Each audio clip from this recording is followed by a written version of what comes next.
And we're back once again, Oh, only on it's After Hours, only on the After Hours YouTube channel. Joining me here on the line, well, Athena Anderson once again, my special co-host is always here, and the Chris, we gotta hey, get this girl on the hey. show. We gotta get her on. She's one of the hottest stars right now in the industry. You've got to shoot her. Everybody loves her. Naughty America, Brazzers, Team Skeet, even Reality Kings, Bang Bros, Wicked, they all want to shoot her. So when Athena says something, I listen. So David fans, here we go. I give it the sexy, the voluptuous, the tantalizing. I give you it's Kenzie Love. Kenzie, let's start off here with. So what is it like when everybody has you on speed dial? Like most people, it's like, hopefully you'll work with this company. I hope really you want to work with this company. For you, it's like, all right, when are they gonna call me? Because everybody has you on speed dial. So what is that like when you're in demand? Honestly, it's the greatest feeling. I will say it kind of keeps your life at like a limbo. Like you never know where you're gonna be the next day. Like I didn't know I was gonna be on set today. So you kind of have to like pick up your life and rearrange it. But it's a really good feeling that like, oh, like when shit hits the fan, like I'm gonna call Kinsey because I know she's gonna be there. Like it makes me feel good. That people are like, okay, yeah, she's our girl. I'm like, yes, I am.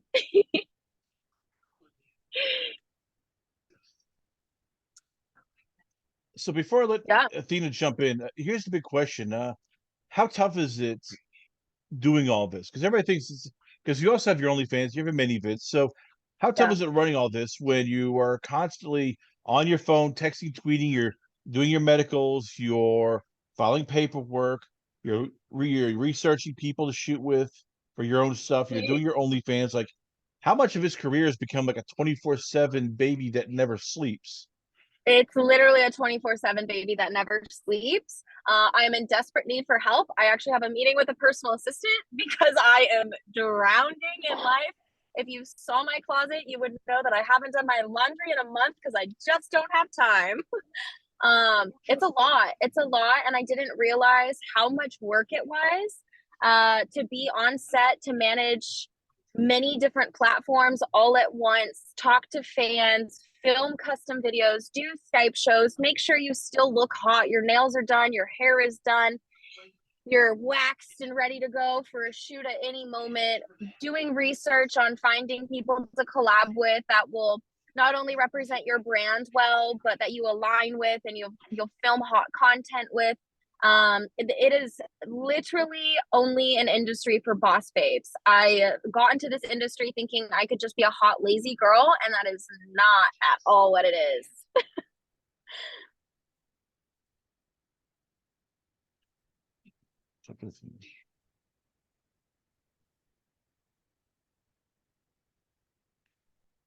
Oh, So with all this going on here, and big things are happening here for you, like so let's start with the mini vids of the OnlyFans because you get to pick the talent. So what do you look for? Is it attitude? Is it looks, professionalism, personality? Like when people come, because there's newbies, there's veterans, they all want to work with you, collaborate. What do you look for? honestly, it's just kind of a vibe thing, like how you talk to me, how you approach me, when I approach you, how like what your response is. I'm very much an intuition kind of person, so I kind of go with whatever my first initial gut reaction is. Um, more so with male talents, I look at their feed a little bit more just to make sure that they're not a creepo or they haven't said some shit that I don't vibe with. So I definitely creep more into the male talents that I work with when it comes to filming for OnlyFans or many vids. With females, honestly, like I just really like pretty girls, so I don't care as much about any of that. I'm just like, oh, pretty girl. Like you could say some mean shit on the internet, and I'll look past it maybe a little bit, depending on what it is. But yeah, I mean, it's definitely still a vibes thing. Now I'm realizing that it's more of a numbers thing too. So that is something I'm having to look into is okay, yes, I want to work with everyone if they pass the vibe check, but are they going to boost my numbers? Or do they bring something to the table that's going to help me benefit? Am I bringing something to the table that's going to help them benefit? So yeah, it's definitely more of a numbers thing as I'm getting more progressed in the industry, I guess you would say. But it's definitely first and foremost a vibe. Always. Kenzie brings the vibes. And I can vibes. attest to that. The first time we got on set, we're just like, we hit it off great. It was like, we were meant to be. But, I feel that as far as like, being a mutually beneficial trade, right? Yeah. Yeah, that's a very important thing. But even then, you're such a good person that, like, even I'm sure, like, someone just starting out that didn't have the numbers, you would still be glad to help, given that they're cool vibes, they're good people, and they just, yeah. Yeah. Yeah. I just shot with the girl the other day and she had like 2,000 followers. She literally just started in the industry, at least in like filming wise. And I was like, girl, I don't even care what your numbers are. Like, we're gonna work together. I Yeah, like you're a good soul. yeah. That's all that matters. And like, in the end of the day, you get to help out people, right? Kind of, you get to catch their break, essentially. But I want to know what is like funniest thing that's happened to you on set. Uh You could say I mean, one if it involves me. You could say it, but okay. yeah, if that's the funniest story you have, you can fucking say it. I will own that shit. Literally. Literally. That's for sure the funniest story, but I haven't told anyone because I didn't know if you wanted me to tell anyone. So I have Oh, not I don't told care. a goddamn soul.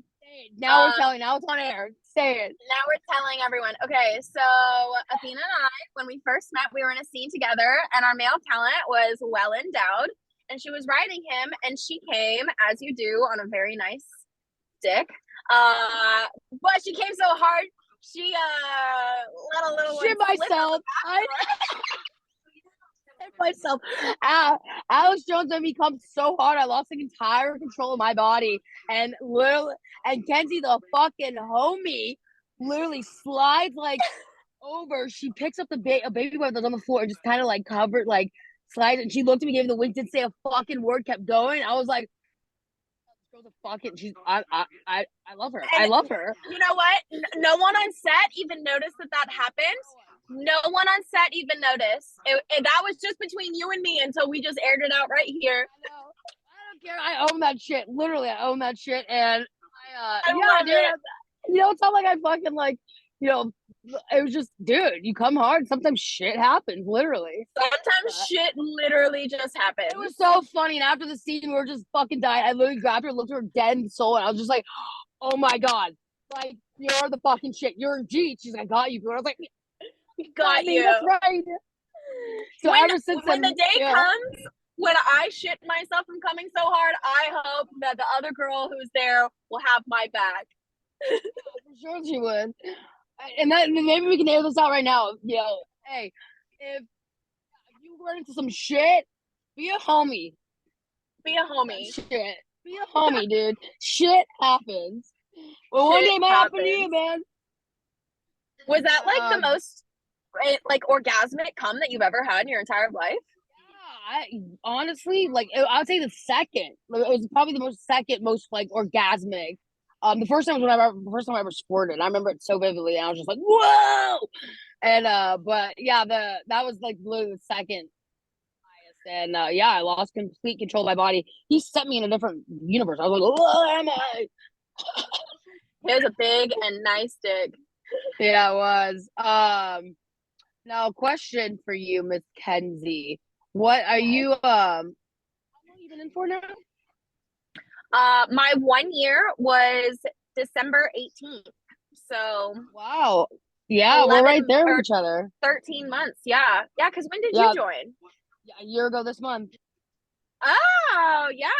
So I signed at the end of December, but I didn't start shooting until like February, January. But yeah, anyways, yeah, so a year. But yeah, I mean, what's your journey been like as also like a newcomer, right? Like, tell me about that. It has been honestly wild and chaotic and up and down. I didn't know anyone in the industry. I'm also a major introvert. So, no way. Yeah, like I'm an introverted extrovert, so I like fuel up sometimes, occasionally by going out, but typically like I'm just like I want to be alone. I like being at home, which is why I started in the industry because I could just like film at home by myself. But I knew no one getting in, so I have been like a giant sponge and just absorbing all of the information that I can. Sometimes good information, sometimes not great information. So it's just kind of a trial and error kind of process that I'm going through. And again, I'm a vibes person, so I feel like now I've aligned myself with like the right people to lead me on the right track. So I'm hoping year 2 will be a lot easier, because year 1 was quite messy. It was so much fun. I met so many people. I literally am mind blown by how many people I know now. I've sexually explored more than I ever have. I've met and aligned myself with people who are like want to be sexually expressive, and that's my favorite thing about this job. But yeah, it's just kind of been like a trial and error kind of year. Like, see what works, because everybody has their own different path, and everybody meets their own people and has their own situations with each individual person. So yeah, it's just kind of been me fumbling through life, and it's kind of worked out okay. So I think it's going great for you. But what do you so currently doing right now as far as like shooting goes? Like boy, girl, girl, like what else is in that arsenal? Boy, girl, lots of boy, girls, boy, girls. I have done a lot of swap scenes. I've done a lot of threesome scenes. Those are probably the bulk of what I've done, is the threesome scenes. So, and I love that because I love working with other girls. I love men too, obviously. But it's so cool to be on set with like multiple people. I agree. Yeah, I am blow jobs, blow bangs. I've done bang. No way, you doing another gangbang? I did a gangbang cream pie. It actually just released last Friday. How was it? Tell me about that.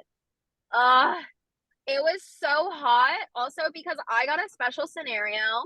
So when I got into the industry, I was dating a man, and I also got him into the industry. And he was on my no list, and somehow he ended up on my call sheet for my gangbang. And we didn't realize, because you don't get your call sheet until 24 hours before. And so I texted him and I was like, hey, dude, like, you want to do this gangbang? And it's gangbang cream pie. So it's not just any gangbang. Like, you got to fill me. And he was like, yeah, I'm down. And so I got to do a gangbang cream pie with my ex, and I did make him go last. Hey, is that a fucking girl? Yeah. So that was near and dear to my heart. I've always wanted to do a gangbang. When I watch porn, I typically go straight to gangbang cream pies. So I know they always say like hold it out in your career, but I was like, nah, not for me. I'm gonna go ahead and do this one. I think that's all like false. Like, I don't think holding out or not holding out really does much, at this point. Yeah. Like, I mean, slowly introducing things where you're introducing things where you're comfortable with it, right? That should be the most important part. And not whether it's like we're doing this right or I'll get more if I do this. It's like, hey man, like do what you love and the money will come. Like literally, and you will come. And I love me a gangbang cream pie. I want to jump in quickly because I've been dying to ask this, Kenzie. So how tough is it sometimes shooting what you want to shoot compared to what sells? Because right now, I know you and Athena are both cast as MILFs, even though you're both under the age of 30. So it's basically like, okay, unless you had a kid when you were 12 years old, not likely. Like, how tough is it shooting the kind of stuff you want when the popular stuff is still like MILFs, incest porn, all that crap? So, like the incest porn obviously isn't my favorite. I have honestly learned to genuinely love the MILF roles though. I was always a major sub in most of my life, and through this last year I realized that I have more of a dom side, and I think playing a MILF pulled it out of me. And so now I get to explore a different side of sexuality that I probably would have never tapped into had I not been casted as a MILF role. And like I always tell everyone, MILF is not a category of children. It's a mindset. And I love being a mommy. I have total mommy vibes. Come over and I'll make you a sandwich. But yeah, I mean, I still get my rocks off. It's definitely not what I would have put myself in. And I don't like playing it 24/7, obviously, because doing the same thing over and over again gets kind of stale in any kind of career that you're in.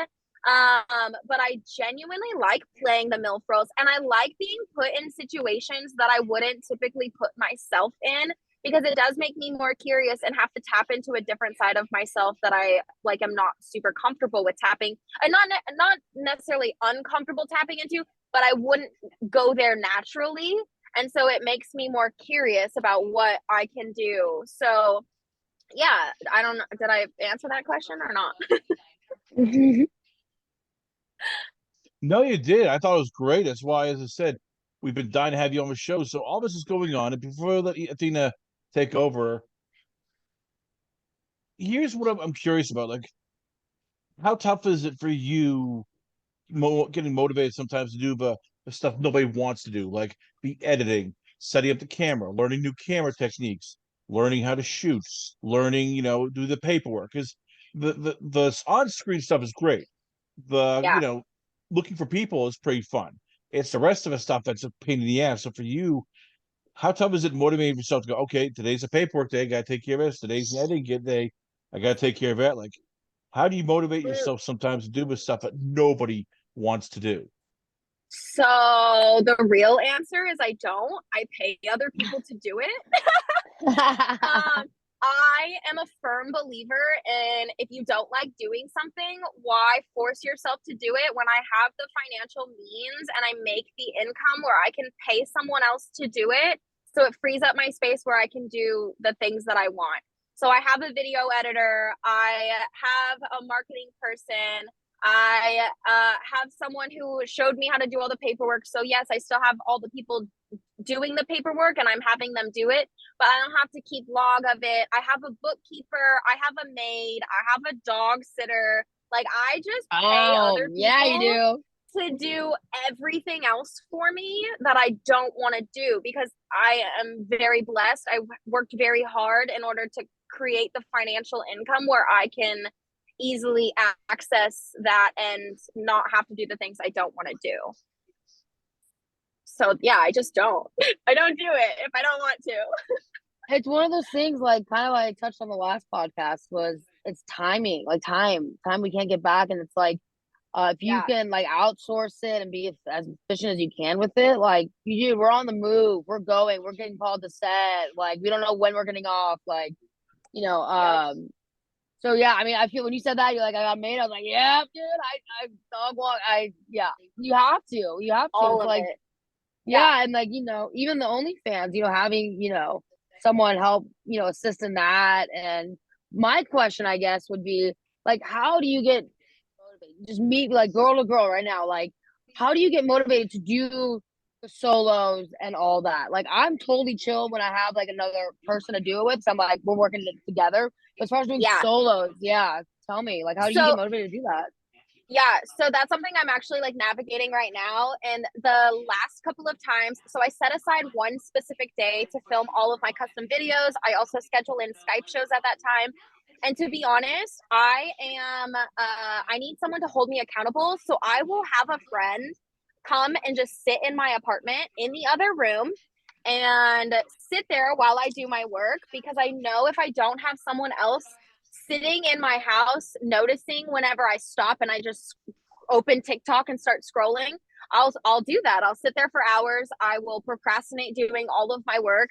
So I've just had friends come over. I'm like, hey, I'll buy you lunch. Come sit on my couch, hang out with my dog, watch some TV while I work, because I literally just need another human to sit here. I need a human babysitter. I literally need an adult babysitter. That's all I need. Yeah. Yeah. I feel like, that's the struggle that I'm running into. It's just like, dude, I do so much better when I know someone else is there, and like, kind of, Well, if you need me to come over and sit in your apartment, girl, I got you. Hey, if you ever need me to come over and sit in your apartment, I got you. Yeah. I'm so down. Welcome to the tradesy. And while we're in Cabo, we'll hold each other accountable. Like, we'll be like, all right, like, come on, we gotta make content. Let's do it. Yeah, I have 15 custom videos that I need to do. Yeah, I feel that. I've just been sitting on it. I'm like, I'll get to it. But man, it's just, time management. Time management. And I will say custom videos are the hardest to get up and do. And I don't know why it like that mental push to do it, because like the people are paying great money. I want to people please for my fans. I want to do the videos that they're requesting, but when I have a hard time when someone else is telling me what to do to get up and do it. It's like, oh, if I just feel horny and I do it, it's different. So yeah, I don't know what it is about customs that do something to my brain that just make me want to procrastinate, but I got to get better about it. Yeah, that's why I kind of asked that. I was like, I was wanting to pick your brain and see how you think about that, because I'm in that slump right now where I'm just like, dude, I don't want to do the shows, I don't want to do the customs, and it's not like I don't want to do it, like you said. Like, I love pleasing my fans and all that. It's just like, man, when I get time to like just sit down and like just relax for a second, I'm like I'm like, and especially if I already got like a shit ton of nuts that day, where like I came on set today like 3 times, and at the end of the day, I'm like, well, I don't even want any more nuts. I just want to go to bed. Yeah. You know, but I just want to lay down. Yeah. So what are some like, challenges you're facing right now in the industry, I guess, like, if there is any, like, what, maybe some more uphill climbing there's to be done, but like, what do you see for yourself as far as challenges?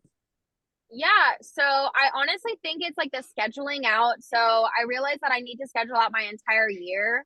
So I'm working on that because there's so many things that happen in a year, and it's so easy to get washed away with all the new exciting things. And I'm very much like, ooh, a shiny thing, like let's go over here, when really I should be over here marketing myself in a better way.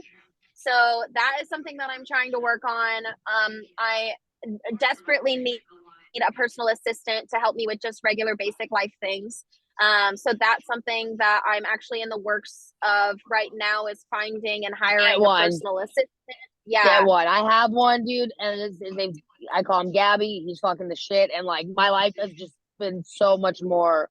I am very grateful for him, because you want to pull your hair out sometimes. Yeah, well, and it's just like the scheduling the flights and the rental cars and like the wardrobe, the outfits. Yeah, all of it. Like getting the nails done, the hair done. I need more makeup. Like I have to run all these errands, and yeah, it's just a lot. It's a lot on one person, and I just don't think it's feasible, especially unless I had like a husband or a boyfriend that was just gonna do all the side shit for me, and I don't have that, so I gotta hire someone else. That was my next question. Any romances in the air? Anything? I'm Kenzie Love, and I fell in love far too much, and so we're working on that aspect, because your girl is a love addict, and I just love everyone so much. I know. I feel that. Yeah. You're just like, you fall head over heels for someone. You're like, wait, should I be doing this right now, or just focusing on myself? Yeah. I know. Yeah. So there's things going on, but we're always in love over here. One more question before I let Chris take over. Yeah. I'm gonna give you 2 questions. What is one advice you'd give your younger self, and what is one advice you'd give someone just starting out in the industry? Ooh, okay. Younger self, chill on falling in love, and wait to fall in love with someone who doesn't try to navigate you away from the industry, because I feel like I dated a lot of men who were like, ew, you do camming? Oh, you're a dancer? Like, oh, you want to do porn? What? And I've always wanted to be here, and I didn't join until I was 28 because I was always in relationships that they didn't want me to be myself and be exactly where I wanted to be. So that was my advice to myself. And my advice to someone who's just starting out is learn what your boundaries are. What are your like hard no boundaries? What are your like, maybe I would dabble in that kind of boundaries, but like maybe I would dabble in it, but I'm not ready yet kind of boundaries. Because it's really easy to get pushed into things that you don't want to do because the numbers sell. Like I'm having a really hard time right now. I want to do anal because it sells numbers, but I don't personally enjoy anal. And so it's like I feel like I'm trying to push my own boundaries by trying to get anal ready because I want the numbers. And I don't want to sacrifice my own personal boundaries for just numbers. So I think that's like the biggest thing I would say. Yeah, to somebody who's starting in who's new. See, I just started doing it in my personal life, and now I'm gonna be introducing it to camera here soon. But that for me, when I started, same thing. I did not like anal that much, and then now as I started doing it with someone in my personal life, I'm like, okay, I kind of like that. And you explore it, right? Yeah. But like, see, like yeah, like, and then with me on the opposite end, like I love watching gangbangs, so I don't know if I'm ready. I don't know if I'm ready for a gangbang. I don't want to lose that fantasy. But Yeah. it's like, yeah, knowing what you're comfortable with, and really being self aware of that. 'Cause it's like, Yes. yeah, you have to really tune in and ask yourself, like, hey, like, am I going to do this? And can I let the world see this? And it's like, you're doing it. You're like, fuck yeah, then fucking do it and do it with a smile and have a great time. Absolutely. Ooh, another piece of advice for new girls who are starting in. Just because you think a picture looks ugly doesn't mean anyone else will. They'll probably think it's the hottest fucking one. Don't nitpick over your pictures because goddamn, I've spent so much time going through, oh, I look ugly in that picture, and then people blow it up on Twitter and they're like, I love this picture of you, and I'm like, ew, okay. I feel that. Chris, your mic. You have anything else you want to ask, Chris? We're going to wrap this up, unfortunately, because we're out of time. But ladies and gentlemen, once again, I'm proud to have on the show here, thanks to my gorgeous co-host, Athena Anderson here. I give you, it's Kenzie Love. Kenzie, before I let you go, where can fans check you out at? Where is a Twitter page, Instagram, the website? Where can fans hit you up at? So my Instagram is XO Kenzie Love XO, as well as my OnlyFans, XO Kenzie Love XO. And then my Twitter is I am Kenzie Love X. So you can find me over there and find all my hot, spicy content. And it's spicy. Kenzie Love, ladies and gentlemen, once again, always not a pleasure having you on the show. We come back. A lot more going on here. Only on It's After Hours, only on the After Hours YouTube channel.